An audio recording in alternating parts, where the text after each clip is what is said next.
What is something 80% of the USA wants, but the government doesn't care? Story 1. Stopping lobbyists from being able to buy politicians is one of those things that feels like it should be obvious, but somehow never really changes. Because on the surface, lobbying is supposed to make sense. Groups, industries, organizations, they all want to have a voice in how laws are made. And in theory, that's part of how a representative system works.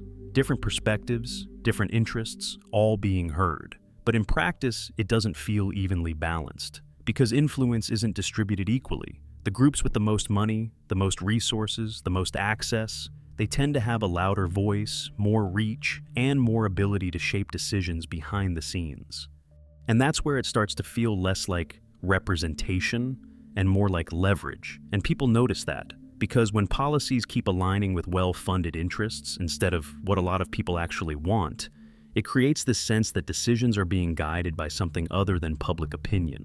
That's why the idea of limiting or removing that kind of influence comes up so often.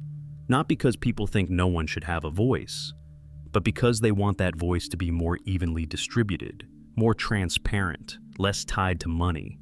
And yet, despite how commonly that concern comes up, the system doesn't really shift in a major way. Story 2. The ability to cancel a service as easily as you signed up for it is one of those things that feels like it should just be standard, but somehow still isn't. Because signing up is always simple. A few clicks, maybe a free trial, enter your card, done. Fast, smooth, almost frictionless. That's intentional. Everything is designed to make it as easy as possible to say yes. But then you try to cancel, and suddenly it's a completely different experience. You have to dig through settings, find hidden options, click through multiple screens, or worse. Call a number and talk to a retention agent whose entire job is to convince you not to leave. You explain yourself, get offered discounts, ask questions, put on hold, all just to stop something you started in seconds. And that's where it starts to feel off. Because the imbalance is obvious, easy in, difficult out. Not because it has to be that way, but because making it harder to leave keeps people paying longer, even if they don't really want the service anymore. And people notice that pattern. It's not about the cancellation itself, it's about control. Being able to opt out just as easily as you opted in. And the fact that it's still not the default in a lot of cases is what makes it stand out. Because it's such a simple fix. But somehow, it's still not standard. Story 3. Prohibiting members of Congress and their spouses from trading stocks is one of those things that feels like common sense to a lot of people, but somehow still isn't a clear-cut rule. Because the issue is pretty straightforward. Lawmakers have access to information the general public doesn't. They're involved in policy decisions, regulations, upcoming changes that can directly impact entire industries and companies. Even if they're not doing anything illegal, they're operating with a level of insight that regular investors just don't have. And that creates a problem, because at that point, it's not just about investing anymore. It starts to feel like an uneven playing field. You've got people making decisions that can move markets, while also being able to participate in those same markets. And even if everything is technically within the rules, it doesn't exactly build trust. That's why the idea of banning stock trading for them, and often their spouses, keeps coming up. Not because people think they shouldn't have money or investments, but because there's a clear conflict of interest. It's about separating decision-making power from personal financial gain.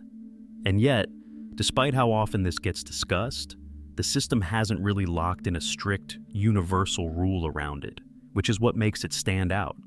Because it feels like something a lot of people agree on, but it still sits in that gray area where nothing fully changes. Story 4. The right to repair is one of those issues that feels surprisingly straightforward, and that's probably why so many people across different sides agree on it, because at a basic level, it's simple. If you buy something, your phone, your tractor, your laptop, your car, you should be able to fix it, or take it somewhere. You choose to have it fixed, but that's not always how it works anymore. A lot of modern products are designed in a way that makes repairs difficult or restricted. Specialized tools, locked software, proprietary parts, or policies that push you toward authorized repair services only. So, even if you own the device, you don't fully control what you can do with it. And that's where the frustration comes in, because it turns ownership into something more limited than it used to be. Instead of "this is mine," it starts to feel more like "I can use this," within certain boundaries. And those boundaries often benefit the companies that made the product. Repairs become more expensive, replacements become more common, and over time, people end up spending more than they should just to keep things working. That's why the issue cuts across different groups. It's not really political in the usual sense. It's practical. Farmers, technicians, everyday consumers, a lot of people run into the same problem from completely different angles. And yet, despite how broadly it's felt, change has been slow. Because on the other side, there are strong incentives to keep things the way they are, and that's what makes it stand out. It's one of those cases where the solution seems obvious, but the system around it makes it harder to implement than it should be. Story 5. Simpler taxes is one of those things that almost everyone agrees on, and yet somehow never actually happens, because the idea itself is incredibly straightforward. People just want to file their taxes without confusion, without hours of forms, without needing software, services, or experts just to figure out what they owe. Ideally, it would be simple, clear, maybe even automatic in a lot of cases. And the thing is, it's not like that's impossible. In a lot of places, tax systems are much more streamlined. The government already has most of the information: income, employment, basic deductions. So, in theory, they could just send you a completed return to review and approve. But in practice, that's not how it works. Instead, you've got a complicated system full of forms, rules, exceptions, and edge cases that most people don't fully understand. And because of that complexity, an entire industry exists around helping people navigate it, which is where it starts to feel off. Because when something stays complicated for a long time, especially when there are companies that benefit from that complexity, it raises the question of why it hasn't been simplified yet. It's not that it can't be done, it's that there are competing interests involved, and that's what makes it stand out. Because it's one of those rare issues where regular people across the board pretty much agree, but the system doesn't really move in that direction, which makes it feel less like a technical problem and more like a structural one. Story 6, holding billion-dollar companies accountable for breaking the law, is one of those things that feels like it should already be a given. But in reality, it doesn't always play out that way. Because in theory, the rules are clear. If a law is broken, there are consequences. That's how the system is supposed to work, regardless of who you are.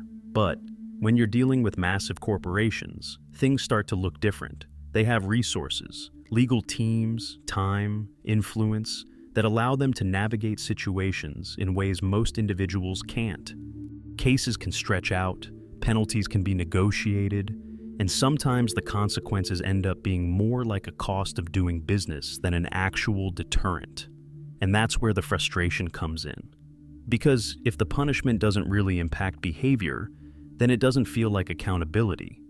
It feels like a system that applies differently depending on scale. That doesn't mean companies never face consequences. They do. But the perception, and often the reality, is that the impact isn't always proportional to the damage or the violation. And that creates a gap between what people expect and what they see happening. So when people talk about holding large companies accountable, it's not about creating new rules. It's about applying the existing ones in a way that actually has weight, consistently. And the fact that this still feels like an open issue is what makes it stand out, because it seems like something that should already be solved, but clearly it isn't. Story 7. Affordable healthcare is one of those things that almost everyone agrees on at a basic level, even if people completely disagree on how to actually get there. Because the core idea is simple. If someone gets sick, injured, or has an accident, they should be able to get help without it completely wrecking their life financially. That feels like a pretty reasonable baseline, and yet, that's not always the reality. You can have insurance and still end up with huge bills. You can have a relatively minor issue turn into something that costs way more than expected, And sometimes people avoid getting care altogether because they're worried about what it's going to cost. That's where the frustration comes from. Because healthcare isn't like most things. It's not something you can always plan for, shop around for, or delay. When something happens, it happens, and you don't really have the luxury of making a perfectly informed financial decision at that moment. And that's what makes it feel different. Regardless of political views, systems, or approaches, most people can agree that the outcome shouldn't be someone getting help, and then dealing with overwhelming financial consequences afterward. But how to fix that? That's where everything splits. Different ideas, different systems, different priorities. And that's why it stays unresolved. Because while the goal feels shared, the path to get there doesn't. And that gap is what keeps the issue stuck where it is. Story 8. Stopping banks and large corporations from buying up family homes is one of those issues that feels increasingly obvious to a lot of people, especially as housing gets more expensive and harder to access. Because for most people, a home isn't just an investment. It's stability, security, a place to live and build a life. But when large institutions start buying up single-family homes in bulk, it changes the dynamic. They're not buying one house to live in. They're buying dozens, hundreds, sometimes entire neighborhoods, turning them into rental properties or long-term assets. And because they have more capital, they can outbid regular buyers, often paying over asking price without the same constraints individuals have. And that's where the frustration builds. Because people trying to buy their first home aren't just competing with other families anymore. They're competing with entities that operate on a completely different scale, which pushes prices up, reduces availability, and makes it harder for individuals to actually own the place they live. That doesn't mean investment in housing is inherently bad. But when it reaches a point where it starts affecting access in a major way, it stops feeling like a normal market and starts feeling tilted. So the idea of limiting that kind of buying comes up more and more, not to stop all investment, but to preserve the idea that homes are primarily for living, not just assets to be accumulated. And the fact that this keeps being discussed without major change is what makes it stand out, because it feels like something people are increasingly aware of. But I still don't see shifting in a meaningful way. Story 9, fixing roads, bridges, and basic utilities is one of those things that feels so obvious it almost shouldn't even be a debate, but somehow it keeps getting pushed down the list. Because this isn't abstract, it's everyday life. Potholes, crumbling bridges, outdated water systems, unreliable infrastructure. These are things people deal with constantly. It affects safety, time, cost, even basic quality of life. And unlike a lot of other issues, this one isn't really ideological. Nobody wants bad roads. Nobody prefers failing infrastructure. It's one of those rare areas where most people, regardless of viewpoint, can agree something needs to be maintained and improved. But then you look at how it actually gets handled. Projects get delayed, funding gets debated, priorities shift, and things that should be routine maintenance turn into long-term problems. By the time something finally gets fixed, it's often more expensive and more disruptive than it would have been if it was handled earlier. And that's where the frustration comes from. Because it's not a mystery problem. It's visible. You can literally see it every day. And yet it doesn't always get treated with the urgency you'd expect. So it ends up feeling like one of those things everyone agrees on, but still somehow struggles to get consistently addressed, which is what makes it stand out. Because it's not complicated. It just needs to be done. Story 10. Clean air and clean water is one of those things that feels so basic. It shouldn't even need to be argued for, but somehow it still ends up being treated like a complicated issue, because at the core, it's simple. People want to breathe air that isn't harmful and drink water that's safe. That's not a luxury, it's not a preference, it's just a baseline for living. And unlike a lot of other topics, this isn't really divisive on the surface. Nobody is out here asking for polluted air or contaminated water, but then you look at how it actually plays out. Regulations get debated, industries push back, costs get weighed, enforcement varies, and suddenly something that seems like a basic standard turns into a balancing act between health, economics, and policy. And that's where it starts to feel off. Because the outcome shouldn't really be negotiable. You can't opt out of air. You can't choose not to need water. So when those things aren't consistently protected, it feels less like a complex issue and more like a failure to prioritize something fundamental.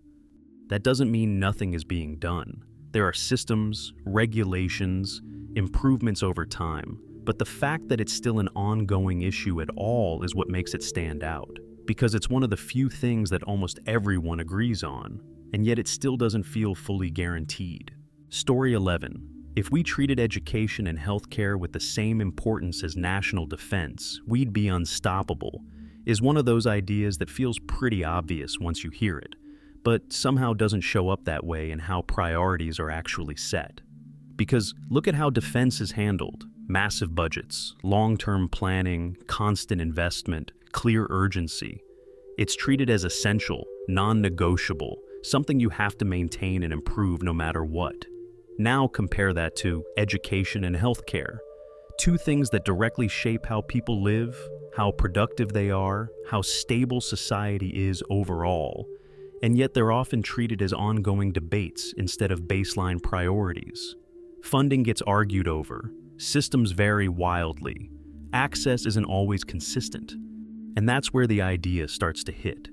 Because if you applied that same level of commitment, the same "this has to work no matter what" mindset to education and healthcare, the ripple effects would be huge. Better education means a more capable, adaptable population. Better healthcare means people can actually function, work, and live without constant setbacks. Together, those things strengthen everything else. Economy, innovation, stability, all of it.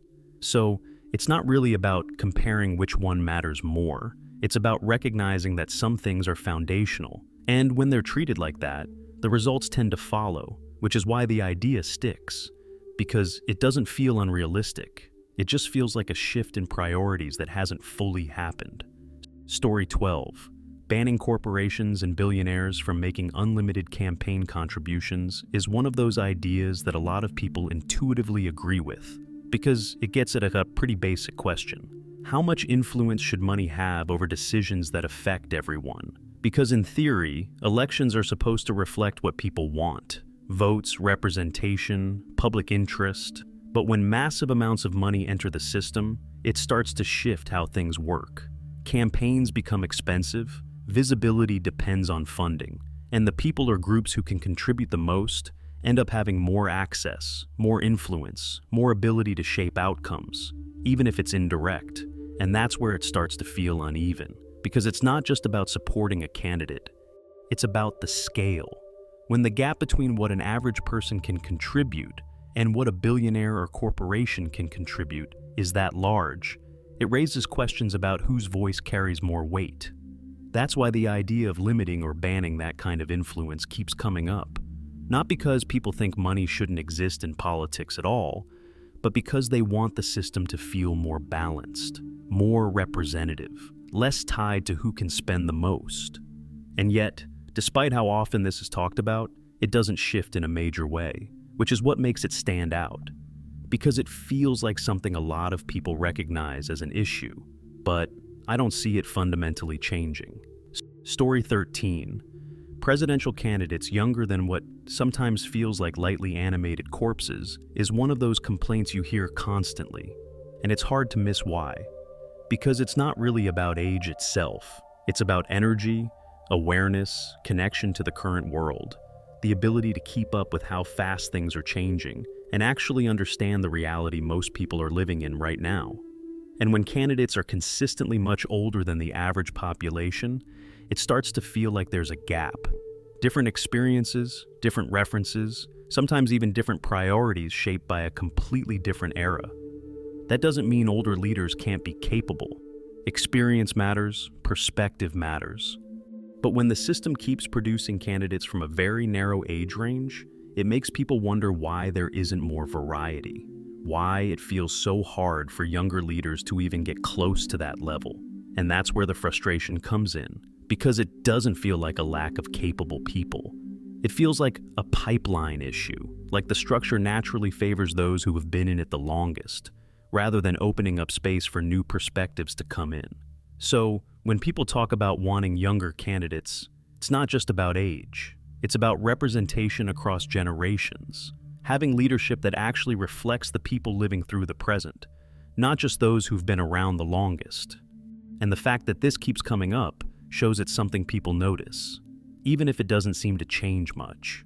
Story 14, regulating people buying homes purely for Airbnb use is one of those issues that's become way more visible as housing gets tighter, and it's not hard to see why people keep bringing it up. Because short-term rentals by themselves aren't the problem. Someone renting out a spare room or occasionally listing their place while they're away, that's pretty reasonable. It's flexible, it works for both sides. But when it scales up, it starts to change things. Entire homes get bought not to live in, but to operate like mini hotels. And when that happens across a neighborhood, it quietly reduces the number of places actually available for long-term residents, which then affects prices. Availability drops, competition increases, and people trying to actually live in those areas end up competing with investors who are treating housing as a business asset. And that's where the tension comes in. Because housing serves two very different roles at that point, a place to live and a source of income. And when those two collide, the market doesn't always favor the people who just want a home. That's why the idea of regulation keeps coming up. Not to eliminate short-term rentals entirely, but to set boundaries so they don't take over spaces meant for residents. Limits, zoning, caps, ways to balance things so one use doesn't completely override the other. And the fact that this is being discussed in so many places shows how widespread the impact has become. Because it's not just about travel anymore, it's about what housing is actually for. Story 15. The extreme factions just need to be quiet is one of those ideas that sounds simple, but gets complicated the moment you think about how things actually work. Because the frustration behind it is real. A lot of people feel like the loudest voices tend to come from the far ends, the most intense opinions, the most reactive takes, the ones that dominate attention and make everything feel more divided than it might actually be. And that can make it seem like those voices are shaping everything. So the instinct is to say, just tone it down, or let the middle speak more. But the reality is, it's not really about people being told to be quiet. It's about how attention works. Extreme positions tend to get more engagement, more reactions, more visibility, especially in media and online spaces. So, even if they don't represent the majority, they end up feeling bigger than they are. And that creates this imbalance, where moderate or nuanced perspectives exist, but don't travel as far or as fast. So, the issue isn't just that extreme voices are loud, it's that the system amplifies them, which makes it hard to just turn them down without addressing why they're so visible in the first place. And that's what makes it tricky, because it's not really something you can fix by silencing people. It's something tied to how information spreads and what gets attention, which is why it keeps coming up, because a lot of people feel it, even if the solution isn't as simple as it sounds. Story 16. Ending daylight saving time is one of those things that people keep bringing up over and over again, because almost nobody actually seems to like dealing with it, because the whole idea originally had a purpose.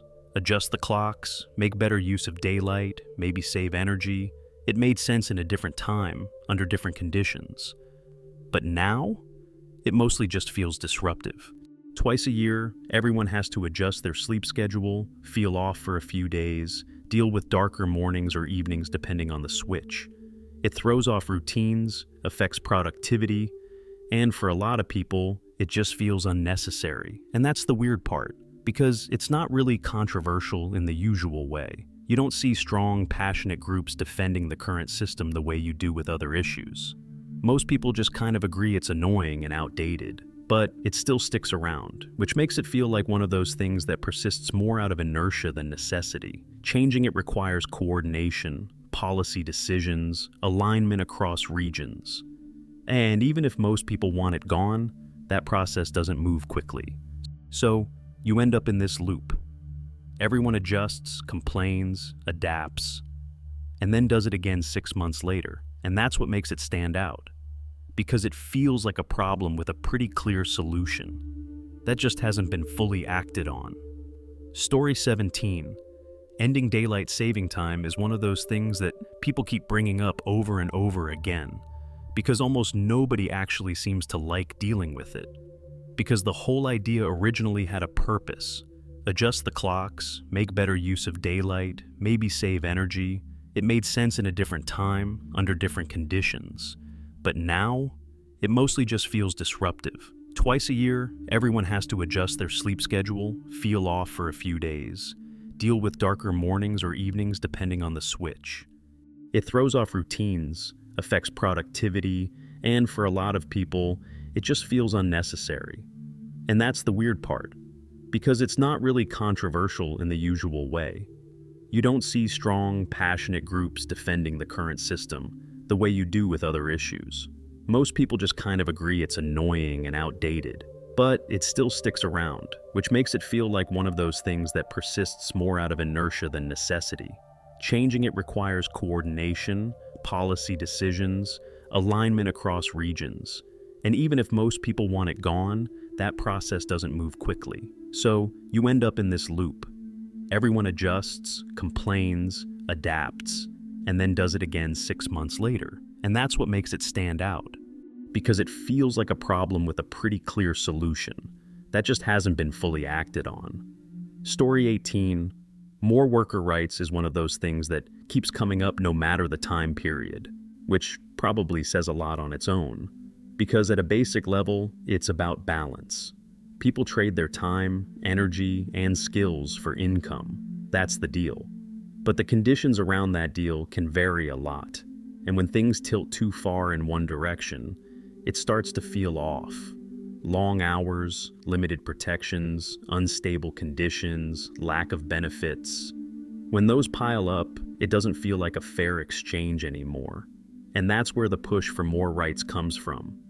Not necessarily to stop work or disrupt systems, but to make sure the people doing the work have a baseline of security, fairness, and respect built into it.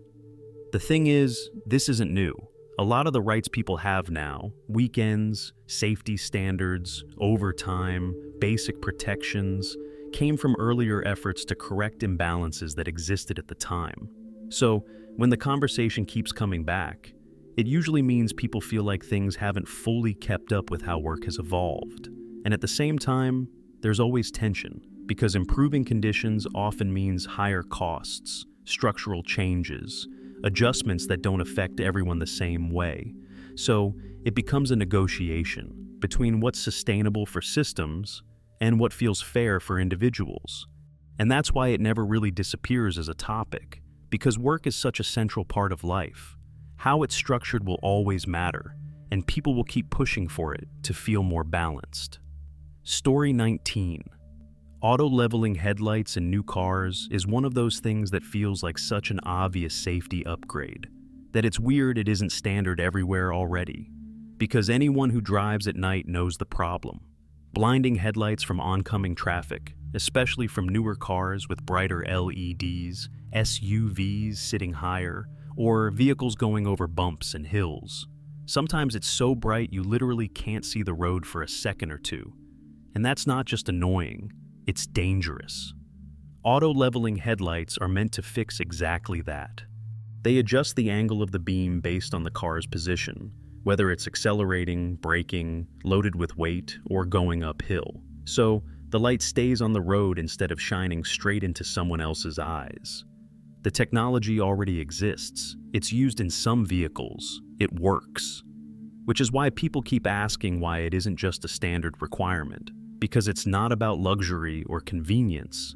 It's about visibility and safety for everyone on the road, not just the driver of the car with the bright lights. And yet, it's still inconsistent. Some cars have it, most don't, and the result is something almost every driver deals with regularly, which is what makes it stand out. Because it feels like a simple fix to a very common problem that just hasn't been fully implemented. Story 20.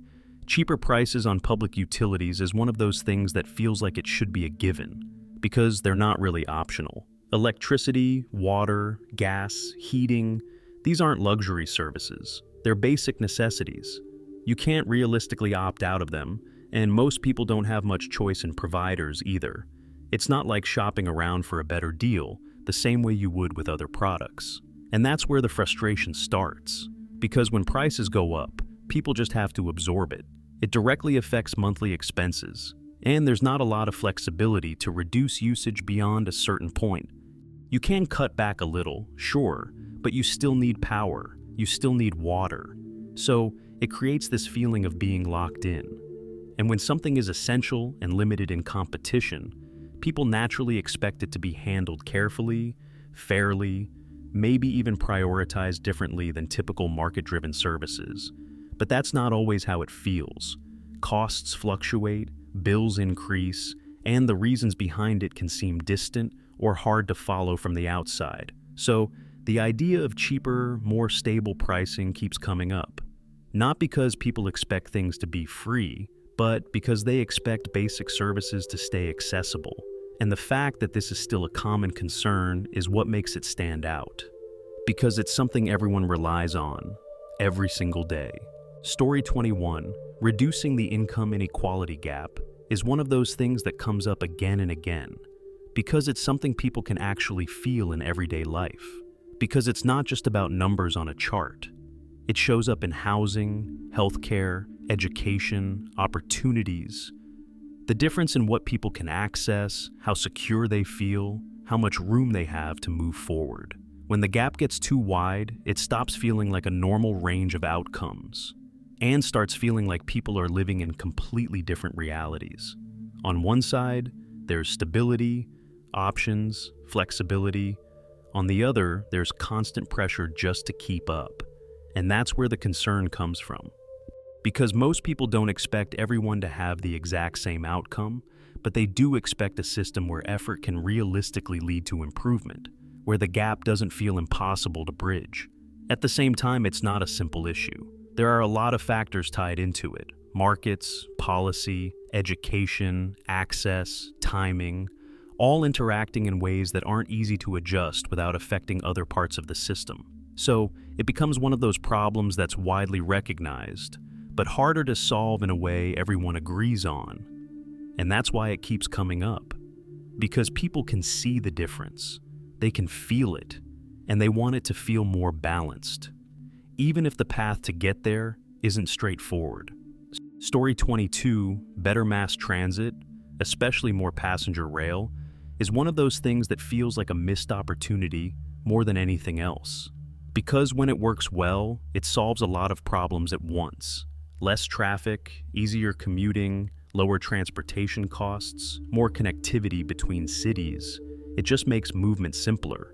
You don't have to rely entirely on cars, deal with congestion, or spend hours driving when there's a faster, more efficient option. And in a lot of places, it already works. You can see systems where trains are frequent, reliable, and actually competitive with driving or flying for certain distances. So, people naturally ask, why not more of that? Why not expand something that clearly has benefits? And that's where it gets complicated. Infrastructure takes time, planning, and a lot of investment. Existing systems, geography, urban layout, and priorities all play a role in how feasible expansion is. It's not something that can be flipped on overnight, but from the outside it still feels like a gap, because the demand is there. People want options. They want something that's reliable, efficient, and doesn't require owning and maintaining a car just to get around. And that's why it keeps coming up, because it's not a niche idea. It's something that affects daily life for a huge number of people. And when you compare what's possible to what actually exists, it's hard not to feel like there's a lot of room for improvement. Story 23, term limits for Congress is one of those things that feels like it should already exist, especially when you look at how long some people stay in power, because the idea is pretty simple. Rotate leadership, bring in fresh perspectives, prevent positions from becoming permanent. It keeps things from getting too comfortable, too insulated, too disconnected from the people those positions are supposed to represent. But in reality, a lot of those roles can be held for decades, and over time, that creates a different dynamic. Experience builds, sure, but so do networks, influence, and systems that make it easier to stay in power than to be replaced. It becomes less about representation and more about maintaining position. And that's where people start to question it, because most jobs don't work like that. You don't get to stay indefinitely without change, without turnover, without new input. So, the idea of term limits keeps coming up, not to remove experience, but to balance it with renewal. And the fact that it's still not standard is what makes it stand out, because it feels like something people intuitively agree on, but don't see it implemented. Story 24, making Election Day a national holiday is one of those things that feels almost too obvious, considering how important voting is supposed to be. Because if participation matters, accessibility should too. And right now, for a lot of people, voting happens on a normal work day, which means taking time off, rearranging schedules, waiting in long lines, or sometimes just not being able to go at all because life gets in the way. And that's where the disconnect shows up. Because something that's framed as a fundamental right still comes with barriers that don't really need to be there. Turning it into a holiday wouldn't fix everything, but it would remove one of the most basic obstacles: time. It would signal that participation is important enough to pause everything else for a day. And that's why it keeps coming up. Because it's not a complicated idea, it's just a shift in priority.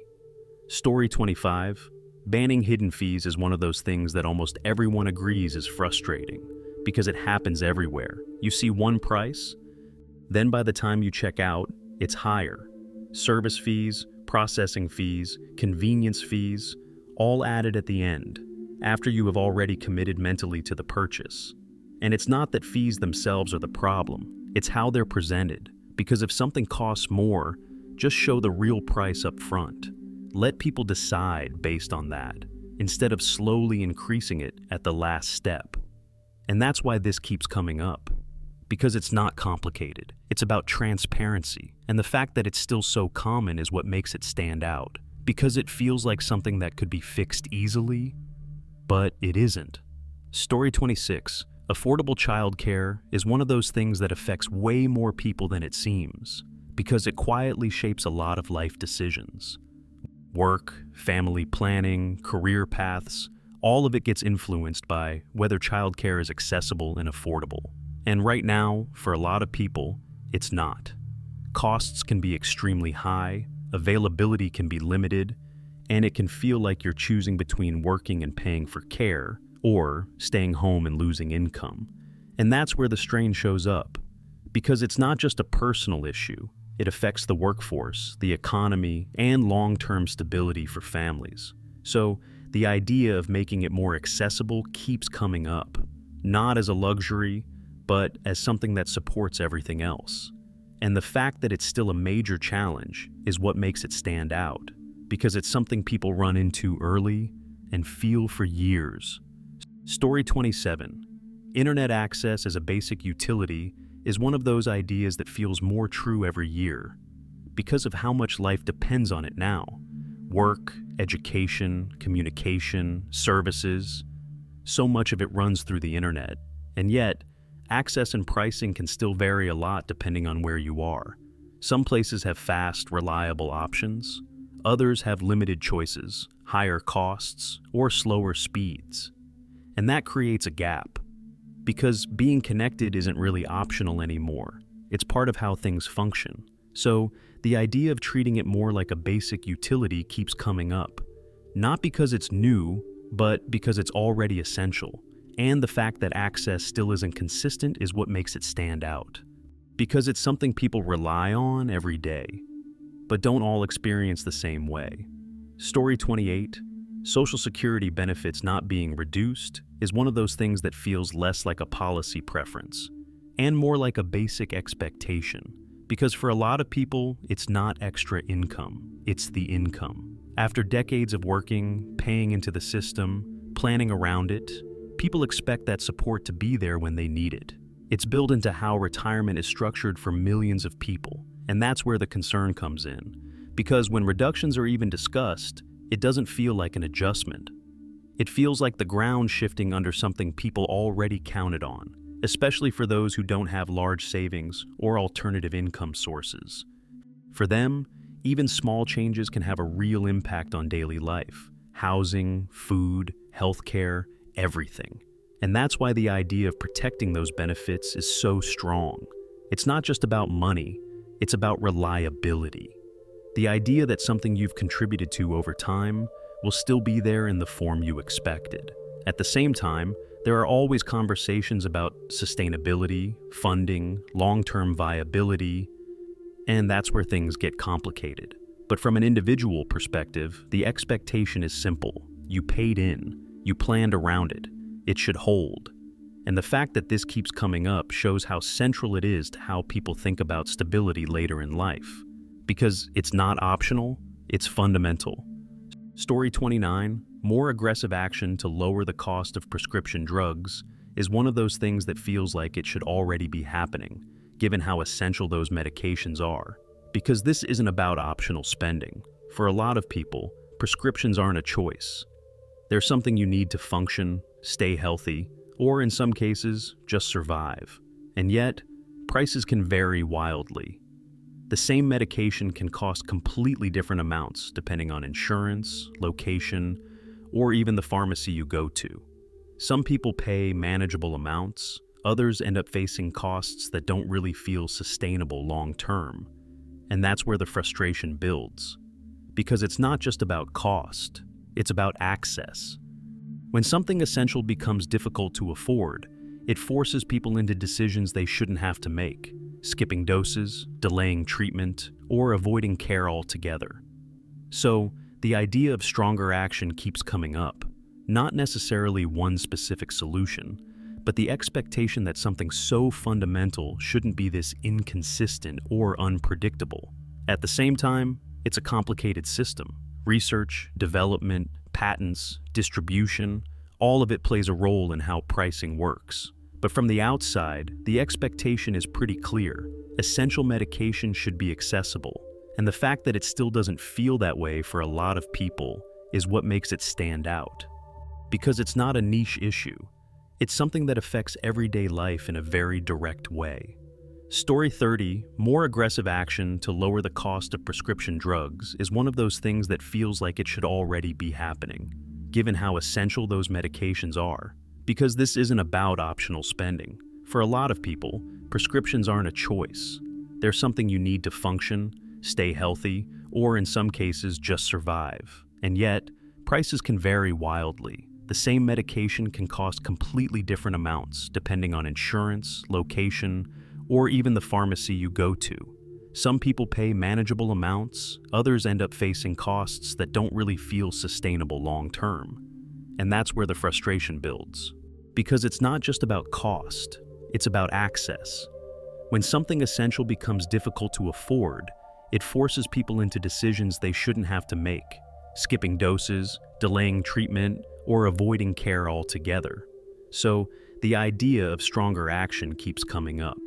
Not necessarily one specific solution, but the expectation that something so fundamental shouldn't be this inconsistent or unpredictable.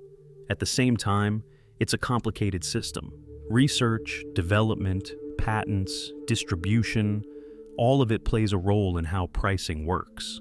But from the outside, the expectation is pretty clear. Essential medication should be accessible.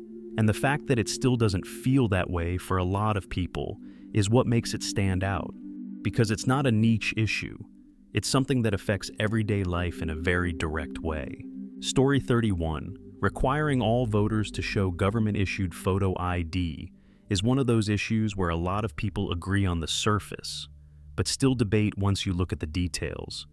Because the core idea feels straightforward. You need an ID for a lot of things: travel, banking, certain purchases. So applying that to voting can seem like a simple way to confirm identity and keep the process consistent. From that perspective, it's about verification, making sure the system is secure and that each vote is tied to a real eligible person. But then the conversation expands, because not everyone has the same level of access to government-issued ID. Getting one can involve time, cost, documentation, transportation. things that aren't equally easy for everyone. And that's where the tension shows up, between making the process more secure and making sure it stays accessible. So, what sounds like a simple requirement on the surface becomes more complex in practice, because it's not just about the rule itself, it's about how it affects different groups of people, and that's why it keeps coming up. Because both sides of the issue point to something people care about: trust in the system and access to it. And finding the balance between those two is where it gets difficult. Story 32, providing free lunches to low-income students in public schools is one of those things that feels less like a policy debate and more like a basic support system. Because for a lot of kids, school isn't just about learning. It's also where they get consistent meals. And when that's not guaranteed at home, it changes everything: focus, energy, ability to actually engage in class. It's hard to think about math or reading when you're hungry, so the idea of making sure those meals are available isn't really complicated. It's about removing one barrier so students can actually participate in the thing they're there for. And from a broader perspective, it's not just helping individuals in the moment. It supports the whole environment: better focus, fewer disruptions, more stability, things that benefit classrooms overall. That's why it comes up so often. Because it's not abstract, it's visible. Teachers see it, students feel it, families rely on it. And while there are always discussions about cost, structure, and implementation, the underlying idea is pretty clear. If kids are required to be in school, making sure they're fed while they're there doesn't feel like a stretch. And the fact that it's still not universal everywhere is what makes it stand out, because it feels like something most people would expect to already be in place. Story 33. Requiring high school students to take a class on financial literacy is one of those ideas that almost everyone agrees makes sense, especially once people get out into the real world. Because money is something you deal with constantly: budgeting, credit, loans, taxes, saving, investing. All of it shows up pretty quickly after school ends. And yet, a lot of people are expected to figure it out on their own, often by trial and error, which can get expensive. And that's where the disconnect shows up. Because schools teach a lot of subjects in depth, but something as practical and universal as managing money isn't always a standard part of the curriculum. So people end up learning it late, or learning it the hard way. That's why the idea keeps coming up. Not because it's complicated, but because it feels like a basic life skill, something that would actually prepare people for everyday decisions they're guaranteed to face. It wouldn't solve everything, but it would give people a starting point, a framework. So they're not walking into adulthood completely blind on something that affects almost every part of their life. And the fact that this still isn't universal is what makes it stand out. Because it feels like one of the most practical things you could teach, that somehow isn't consistently required. Story 34. Increasing spending for mental health programs in public schools is one of those things that feels more urgent the more people actually look at what students are dealing with today. Because school isn't just academic anymore.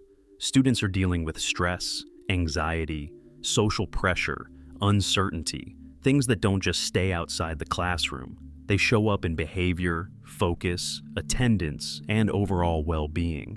And a lot of the time, schools are where those issues first become visible, but the support systems aren't always there. Counselors are stretched thin, resources are limited, and in many cases, students who need help either wait too long or don't get it at all. And that's where the push for more funding comes from. Not as an extra, but as something that's directly tied to how well students can function and learn. Because if someone is struggling mentally, it affects everything else. So, investing in support, counselors, programs, access to care, isn't separate from education. It's part of it. At the same time, it's not just about adding resources. It's about how they're used, how accessible they are, and whether students actually feel comfortable using them. But the underlying idea is pretty clear. If schools are responsible for helping students develop, that includes more than just academics. And the fact that this is still uneven across different places is what makes it stand out, because it's something people are increasingly aware of, but still don't see it consistently addressed. Story 35, Increasing investment in trade schools and college alternatives is one of those ideas that feels more relevant the more people look at how different paths actually play out. Because for a long time, the message was pretty consistent. Go to college, get a degree, that's the path. And for some people, that still works. But it's not the only path. And it's not always the best fit for everyone. There are a lot of careers that don't require a traditional four-year degree. Skilled trades, technical work, specialized certifications, and many of them are in high demand, with solid pay and long-term stability. The issue is, those paths haven't always been given the same level of attention or support, funding, visibility, guidance. A lot of it is still heavily centered around college as the default option. So, people end up with fewer clear alternatives, even when those alternatives might suit them better. And that's where the push for more investment comes in. Not to replace college, but to balance things out. To make sure there are multiple well-supported paths, not just one that's treated as the right choice. Because when those options are visible and accessible, people can actually choose based on what fits them, instead of just following what they were told. And the fact that this is still being emphasized shows how much that balance hasn't fully been reached yet. Because it's not about one path being better, it's about having real options that are taken just as seriously. Story 36, removing artificial dyes and harmful additives from food, is one of those things that feels like it should already be standard, especially when you look at how differently food is handled in other places. Because at the end of the day, food is something you put into your body every single day, multiple times a day. So the expectation is pretty simple. It should be safe, clean, and not filled with unnecessary extras that don't actually add value beyond appearance or shelf life. And yet, when you start looking at ingredient lists, it can get pretty questionable. Artificial colors, preservatives, additives that are banned or restricted in some countries, but still used elsewhere. And a lot of it is there for reasons that aren't really about nutrition. It's about consistency, cost, appearance, making things look brighter, last longer, or stay uniform at scale. And that's where people start to push back. Because if something can be made without those additives, why are they there in the first place? So the idea of removing them isn't really extreme. It's more about aligning what's possible with what's actually being done, making food simpler, more transparent, closer to what people expect it to be. And the fact that this is still being debated is what makes it stand out. Because it's not a niche concern. It's something that affects literally everyone, every day. Story 37, consistently ranking, reducing the national debt and deficit as a high priority, is one of those things that comes up over and over, but rarely seems to stay at the top of the list for long. Because on paper, it feels important. The idea of not spending more than you bring in, keeping things sustainable, avoiding long-term financial strain, those are principles most people understand in their own lives. So it makes sense they'd expect something similar at a national level. And when you hear about the size of the debt, it can feel abstract but still concerning, like something big that should probably be addressed sooner rather than later. But in practice, priorities shift. There are always immediate issues, economic changes, crises, programs, policies, things that require spending now, even if they add to the long-term total. So the focus moves from reducing the deficit to managing everything else that's happening at the moment, and that's where the tension comes in. Because long-term stability and short-term needs don't always line up cleanly. So even if people say it's a priority, it doesn't always stay one. And over time, it becomes one of those goals that's acknowledged, but not consistently acted on in a way that matches how often it's talked about, which is what makes it stand out. Because it feels important in theory, but less visible in practice. Story 38. Ending lifetime appointments for Supreme Court justices in favor of fixed terms is one of those ideas that keeps coming up, especially as people look at how much long-term impact those positions have. Because right now, once a justice is appointed, they can serve for decades, which means a single decision can shape the direction of the court, and by extension the country, for a very long time. And that influence doesn't always line up with changes in the population, priorities, or perspectives over time. That's where the idea of fixed terms comes in.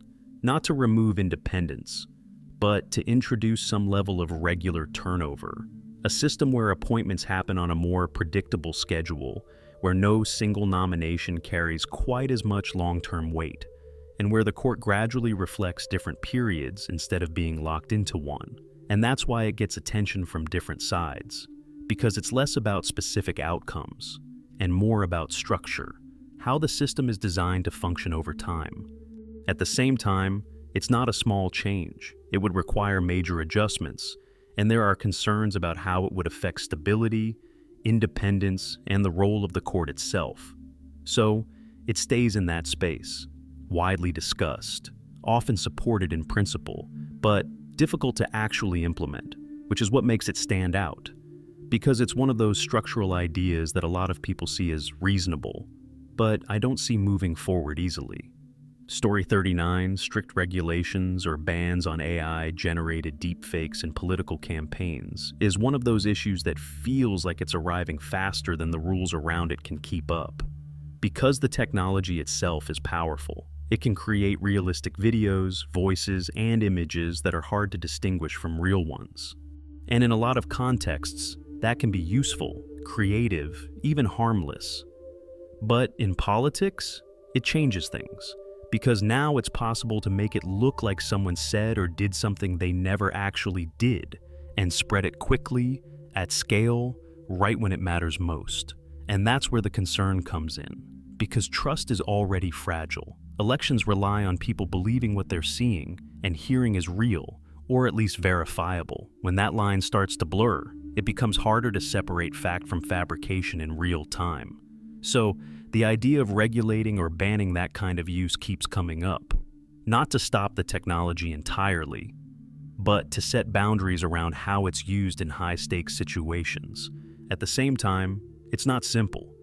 There are questions around enforcement, free expression, definitions, where the line is, how to prove intent, how to keep up with how fast the tech evolves. So, it ends up being one of those areas where the need feels clear. But the implementation is still catching up, which is what makes it stand out, because it's not a future problem, it's already here. Story 40, increasing taxes on high-income earners and large corporations, especially when framed as closing loopholes, is one of those ideas that tends to get a lot of broad support, but still runs into resistance when it comes to actually implementing it, because the framing matters. When people hear raising taxes, reactions can be mixed. But when it's framed as making sure everyone pays what they're supposed to, especially at the highest levels, it starts to feel less like increasing something, and more like correcting something. That's where the appeal comes from. Because a lot of people see situations where extremely high earners or large companies pay less than expected relative to their size or profits, often through legal structures, deductions, or loopholes built into the system. And that creates a perception of imbalance. So, the idea isn't just about collecting more revenue, it's about fairness, making sure the system applies more evenly, especially when it comes to funding public services that everyone relies on: infrastructure, education, healthcare, and more. At the same time, it's not a simple switch. There are concerns about economic impact, investment, business behavior, and how changes ripple through the system. So, it ends up being one of those issues where the principle feels widely accepted, but the details are where everything slows down, which is what makes it stand out. Because it's one of those ideas that sounds straightforward, until you get into how it would actually work.